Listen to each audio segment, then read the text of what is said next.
तो देखिए बच्चों, आज का जो टॉपिक है हमारा analysis of DC equivalent circuit and AC equivalent circuit of transistor. Transistor की डीसी इक्विवेलेंट सर्किट की बात करेंगे और एसी इक्विवेलेंट सर्किट की बात करेंगे। ओके बच्चों, तो आइए हम सबसे पहले डीसी इक्विवेलेंट सर्किट की बात करते हैं। ओके, तो ये हमारा सर्किट है, इसमें दोनों कंपोनेंट है, एसी और डीसी दोनों का कंपोनेंट है। ओके, तो इसमें आप लोगों को पता है कि ये जो हमारा ये C1 है, ये क्या है? कैपेसिटर है। ये C1 कैपेसिटर है। CC क्या है? कपलिंग कैपेसिटर है। CC क्या है? कपलिंग कैपेसिटर है। कपलिंग कैपेसिटर है। और C1 क्या है? इनपुट कैपेसिटर है। इनपुट कैपेसिटर है।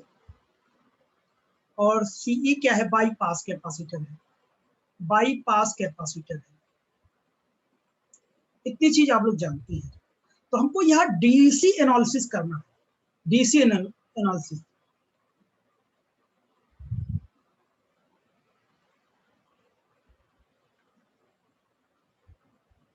डीसी एनालिसिस करना है। तो मैं यहां देखता हूँ डीसी एनालिसिस।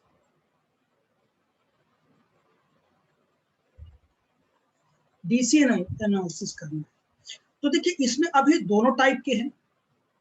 दोनों मतलब इनपुट और क्या है कि डीसी दोनों प्रकार के हैं। ये जो इनपुट कैपेसिटर है, ये क्या करता था कि डीसी को ब्लॉक करता था और एसी को क्या करता था? पास करने देता था। ऐसे कपलिंग कैपेसिटर क्या करता? एसी को पास करता था और डीसी को ब्लॉक कर देता था। इसीलिए इसको ब्लॉकिंग कैपेसिटर भी बोलते थे, सीसी को और C1 को। ठीक है ना। और जो सीई है, ये क्या करता है? ये लो रिएक्टेंस देता है। यानी यहाँ पे बाईपास कैपेसिटर लगा हुआ है। बाईपास कैपेसिटर का मतलब क्या है? सारा करंट क्या है? इससे पास कर जाए, ताकि इसमें क्या है कि वोल्टेज डेवलप ना हो, जिससे कि क्या है कि हमारा गेन क्या हो जाए? कम हो जाए। इसलिए ये सारी प्रॉब्लम्स लगी हुई है। ठीक है ना। इससे पहले लेक्चर में मैंने आपको बखूबी समझा दिया कि C1 क्या होता है, CC क्या होता है, CP क्या होता है, और नहीं लगाने से क्या होगा। सारी बातें हमने इसमें डिस्कस किया था। ओके, लेक्चर बाय लेक्चर देखेंगे तो आपको ज्यादा समझ में आएगा। अब डीसी एनालिसिस में क्या करेंगे हम? सबसे पहले इसमें करेंगे क्या? जितने भी एसी सोर्सेस हैं, जितने भी एसी सोर्सेस हैं, वो क्या कर देंगे? हम रिमूव कर देंगे। जितने भी एसी सोर्सेस हैं, हम क्या कर देंगे? इसको रिमूव कर देंगे। दूसरा नंबर क्या करेंगे? कैपेसिटर है ना, कैपेसिटर को हम क्या कर देंगे? ओपन सर्किट बना देंगे। ओपन सर्किट बना देंगे। तो दो काम करना है डीसी एनालिसिस के लिए। डीसी स्टडी करने के लिए हम क्या करेंगे? एसी सोर्स को हम क्या करेंगे? रिमूव कर देंगे और जितने भी कैपेसिटर्स हैं उनको ओपन सर्किट बना देंगे। यानी reduce the all AC circuit, AC sources to zero, open out all the capacitors. सभी कैपेसिटर्स को हम क्या कर देंगे? ओपन कर देंगे। ठीक। अच्छा, अब आप लोग एक बात देखना, अगर मैं कहूं यहाँ का जो बाईपास कैपेसिटर का या जो भी ये रिएक्टेंस है, इन कैपेसिटर के जो रिएक्टेंस है वो क्या होता है? यक्सी होता है। और यक्सी will be equal to 2 pi FC होता है ना। ये फार्मूला होता है हमारा, आप लोग जानते हैं।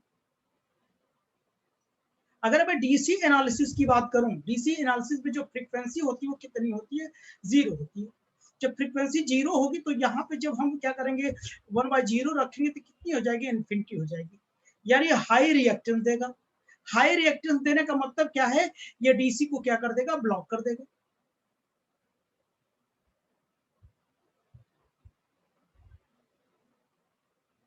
ब्लॉक कर देगा। डीसी को क्या कर देगा? ब्लॉक कर देगा। ब्लॉक करने का मतलब कि कैपेसिटर क्या हो जाएगा? इसका मतलब क्या? कैपेसिटर क्या हो जाएगा? ओपन सर्किट हो जाएगा।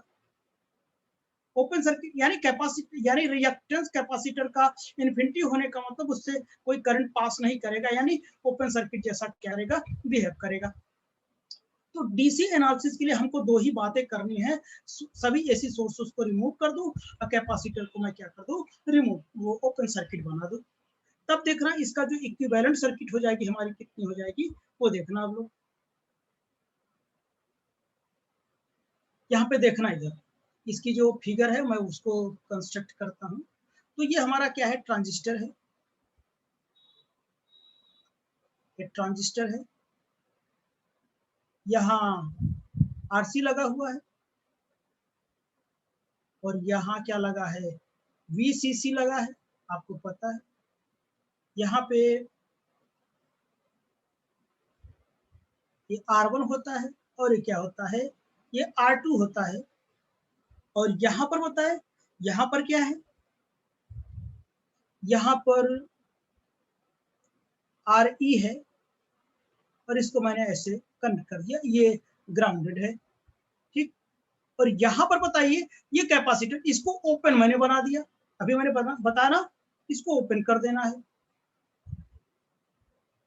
ऐसे मैंने बना दिया, इसको ओपन कर दिया, ठीक। ऐसे इधर भी ये कपलिंग कैपेसिटर यहाँ था, इसको भी मैंने ओपन कर दिया। और यहाँ पर जो बाईपास कैपेसिटर था, इसको भी मैंने क्या कर दिया, ओपन कर दिया। ये लोड रेजिस्टेंस कितना है, आर है, ओपन कर दिया, ठीक। अच्छा, अब आप ये देखना, अगर मैंने इसको ओपन कर दिया, इसको भी ओपन कर दिया, इसको भी ओपन कर दिया, इसको भी ओपन कर दिया, इसका मतलब क्या है, अब ये जो एसी सोर्सेस है इसको भी रिमूव कर दिया, ये सर्किट तो ओपन हो गई ना। तो इस पूरे बात का कोई मतलब नहीं है, इस पूरे पोर्शन का कोई मतलब नहीं है, क्योंकि सब ओपन हो गया, इधर का कोई मतलब नहीं है। तो कितना बचा, या डीसी एनालिसिस कितना बचा, आप देख रहे हैं, केवल इतना बचा, इतना। ये पहले से भी जानती, ये कितना था, डीसी एनालिसिस था, ये डीसी का ही पार्ट था। तो हमारा ये जो मेन सर्किट बचा, ये इतना बचा। इसे मैं प्रॉपर तरीके से बना के दिखाता हूँ।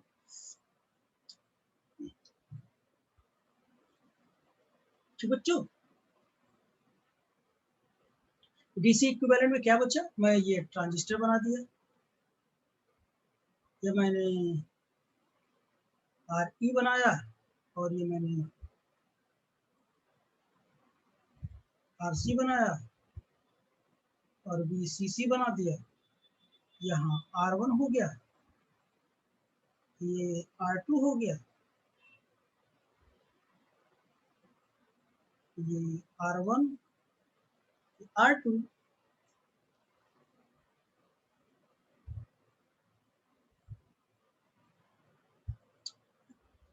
ठीक है ना।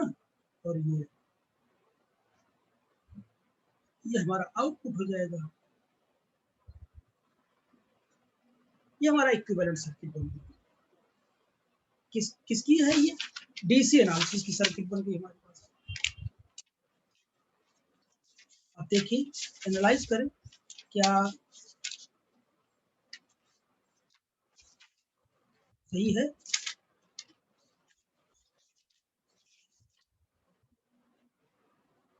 आप इसे ऐसे भी बना सकते हो आप लोग, तो है वही चीज, अच्छा लग नहीं है, बनाने का तरीका है बस। आरसी हो गया, वीसीसी हो गया,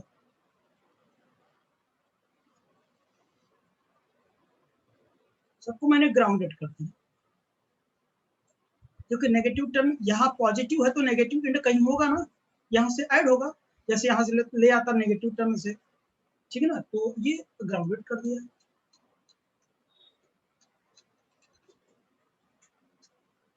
अब देखना,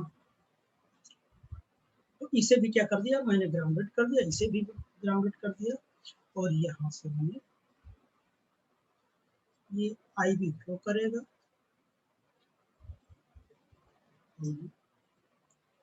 ये आई सी, और ये कितना आई,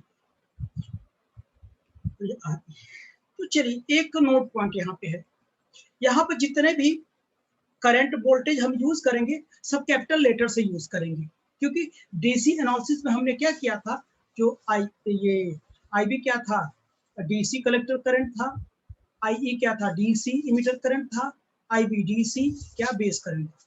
डीसी एनालिसिस में हम लोग इसे स्टडी कर रहे हैं, ओके बच्चों।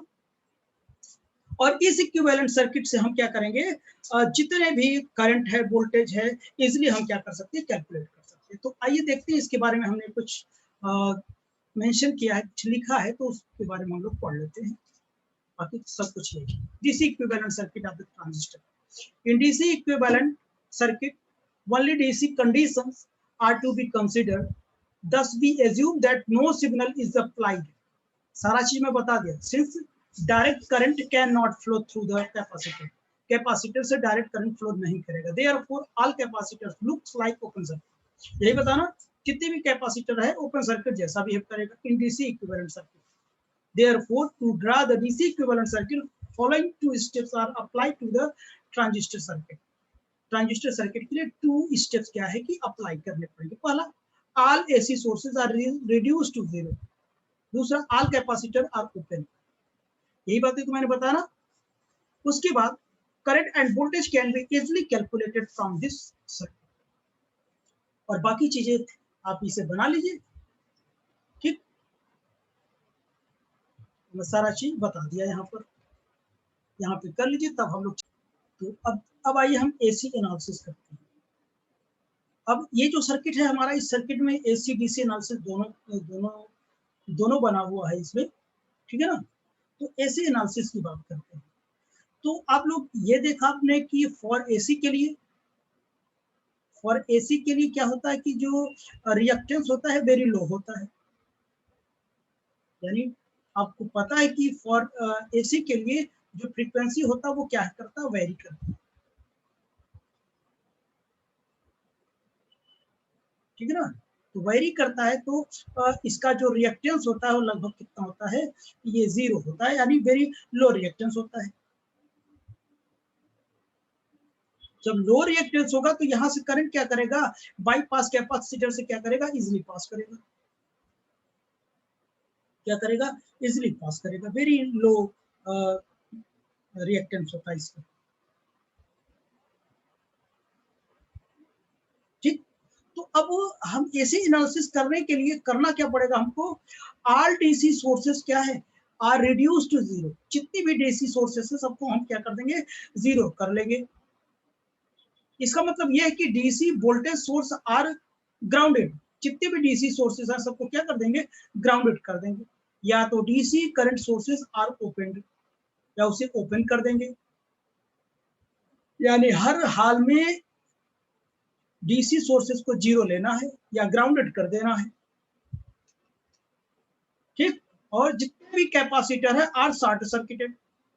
जितने भी कैपेसिटर सबको शॉर्ट सर्किटेड कर देंगे। या भी यानी अभी डीसी एनालिसिस में हम क्या करते थे, ओपन करते थे, अब सबको एक दूसरे को हम क्या कर देंगे, एक दूसरे से जोड़ देंगे।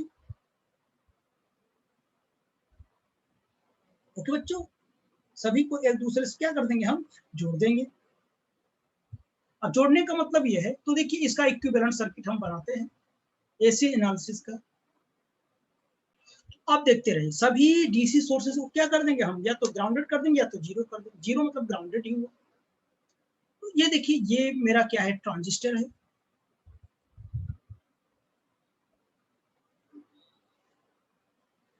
ठीक है ना। यहाँ पे मैंने लगा दिया। यहाँ पे क्या है, आरसी है, ठीक।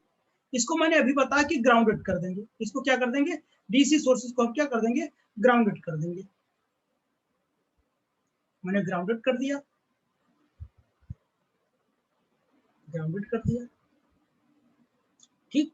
अच्छा, अब इधर देखो, यहाँ पे जो R1 लगा था इसको भी मैंने क्या कर दिया,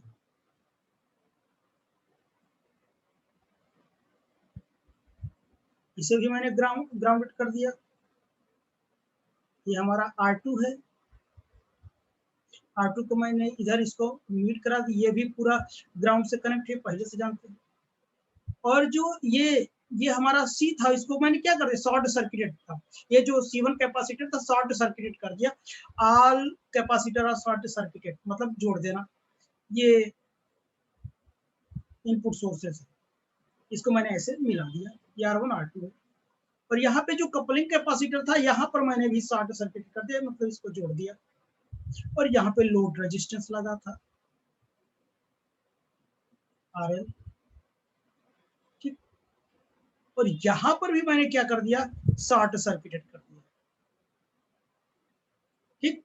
तो ये हो गया।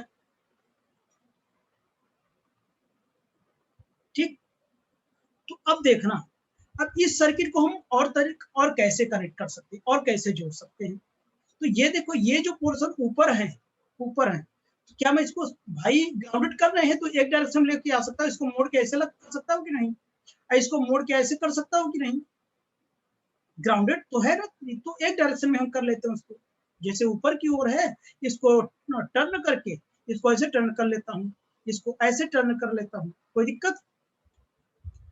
तो देखना, इसका भी इक्विवेलेंट सर्किट हम बनाते हैं इधर, ये प्रॉब्लम किसी को, चलिए देखना, देखिए उसी को मैं प्रॉपर बनाता हूँ, उसी के आगे आप देखिए। तो हमारा ये क्या है, ये ट्रांजिस्टर है, ये मैंने मिला दिया। यहाँ पे देखो R2 हमारा पहले से था, ये R2 था, और ये R1 जो इधर था उसको मैंने इधर ले लिया,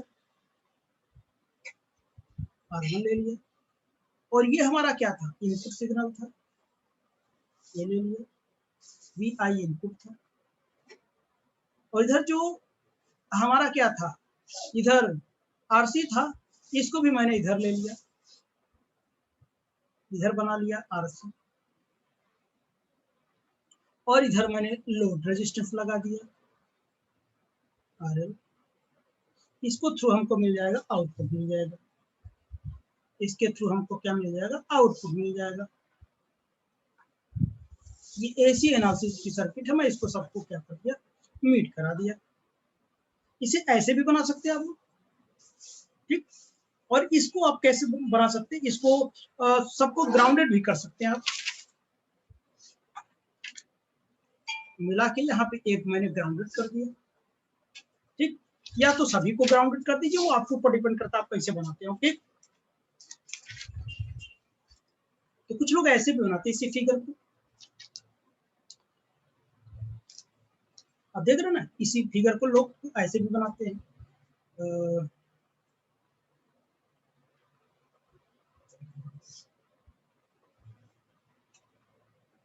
ऐसे बनाते, छोटा सा बना के दिखा दे रहा हूँ।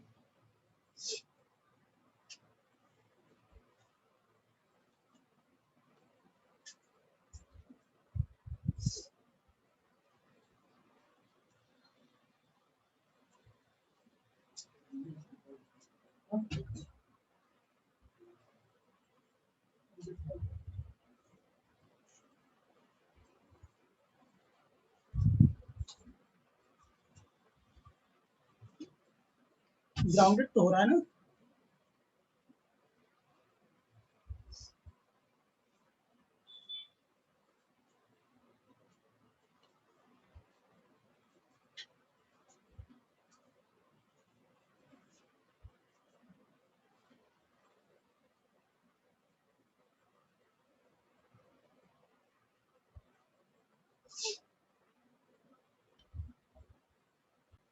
हाँ इसे ऐसे भी बना सकते हैं।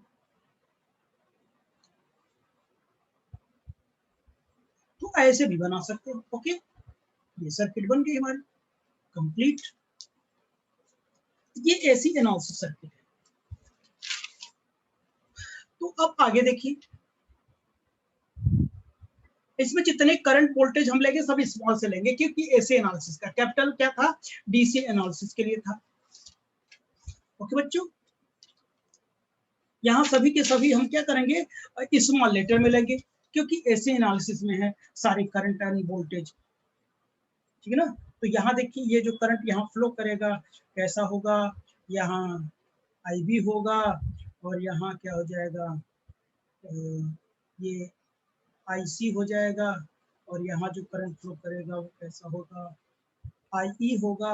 सभी के सभी स्मॉल लेंगे, ये स्मॉल होगा, और ये जो आउटपुट होगा ये हमारा, यहाँ का जो वोल्टेज होगा हमारा, सब सभी के सभी स्मॉल कंसीडर करेंगे, ओके, ठीक है ना, ऐसे एनालिसिस के लिए है। तो सब के सब क्या करते हैं, हम सभी गेन इसमें फाइंड आउट कर लेते हैं, ये आप देखते रहिए, हम आगे चलते हैं।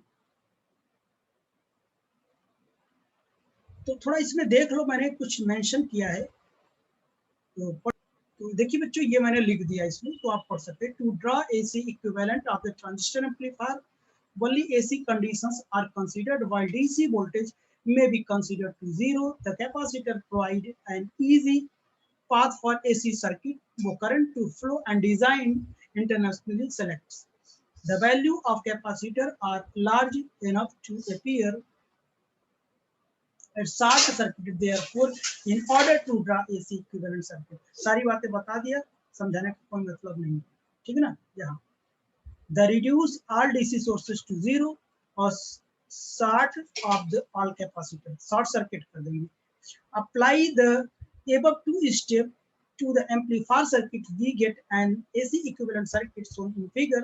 Various AC component and voltage can be calculated easily easily by this circuit. This circuit से हम क्या करंट वोल्टेज को इजिली हम क्या कर सकते हैं, कैलकुलेट कर सकते हैं। तो आइए देखते हैं ये कैसे हम लोग कैलकुलेट करते हैं। ओके,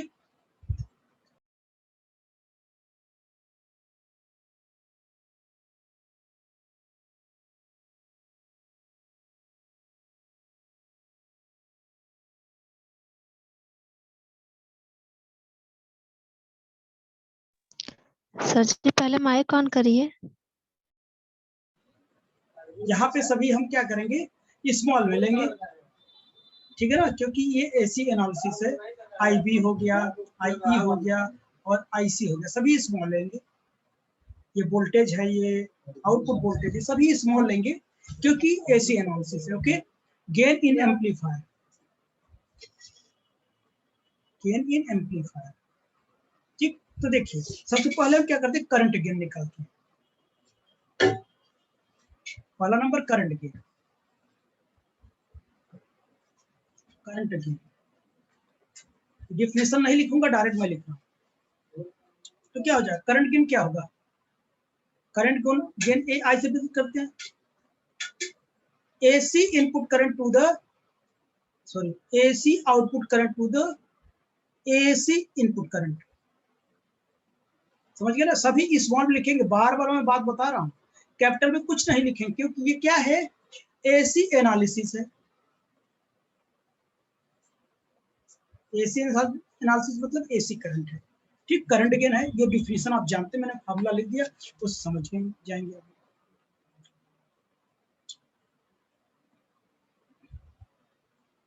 ये बीटा से भी रिप्रेजेंट करते हैं, पता कि नहीं, सीई कॉन्फ़िगरेशन है, तो आईसी बाई कितना, आईबी से भी रिप्रेजेंट करते हैं करंट गेन को, ठीक। और सेकंड नंबर बताओ, सेकंड नंबर हमारा क्या हो जाएगा, वोल्टेज गेन होगा। सेकंड नंबर क्या हो जाएगा, voltage,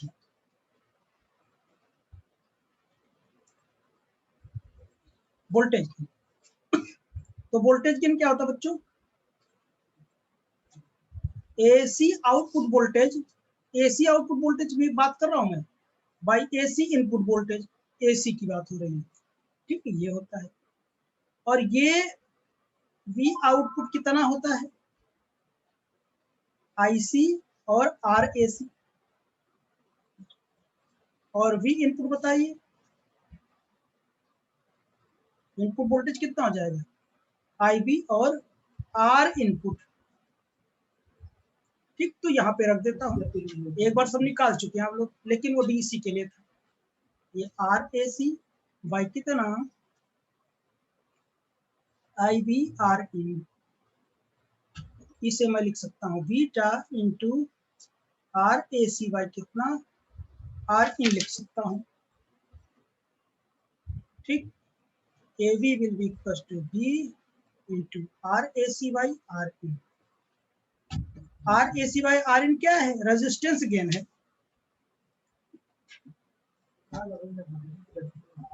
are A C by R in क्या है, रेजिस्टेंस गेन है, रेजिस्टेंस गेन है। और आर ए सी क्या है, R A C, R A सी क्या है, इफेक्टिव लोड है, इफेक्टिव लोड,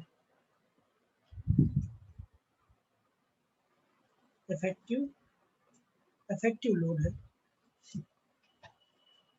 तो आर ए सी हम निकालेंगे कैसे? आर ए सी कैसे निकालेंगे हम? आर ए सी देखो कैसे निकालेंगे। आर ए सी क्या है? आर सी पैरेलल क्या है? आर एल के। यहाँ फिगर आप देख सकते हो, ये देखो आर सी आर एल दोनों क्या है? इन दोनों का क्या है था? रिजल्टेंट था जो आर ए सी था, इफेक्टिव लोड था। इसी को मैं यहाँ निकालूंगा, दोनों पैरेलल है। जब दोनों पैरेलल है तो क्या हो जाएगा? R A C will be equal to R C R L by कितना? R C plus R L. तो आपको ये भी समस्या नहीं कि आर ए सी क्या था, मैंने बता दिया, ठीक है ना। अब next number power gain. Power gain, power gain कैसे निकलेगा वो देखिए। आप पावर गेन को जानते हैं किससे रिप्रेजेंट किया जाता है? Output input power to the output AC power to the input AC power, ठीक है ना। AP will be equal to को मैं डायरेक्ट लिख दूं, I square C R A C by, सब जानते हो आप लोग, और कैलकुलेट भी करा चुका हूं मैं कई बार। आर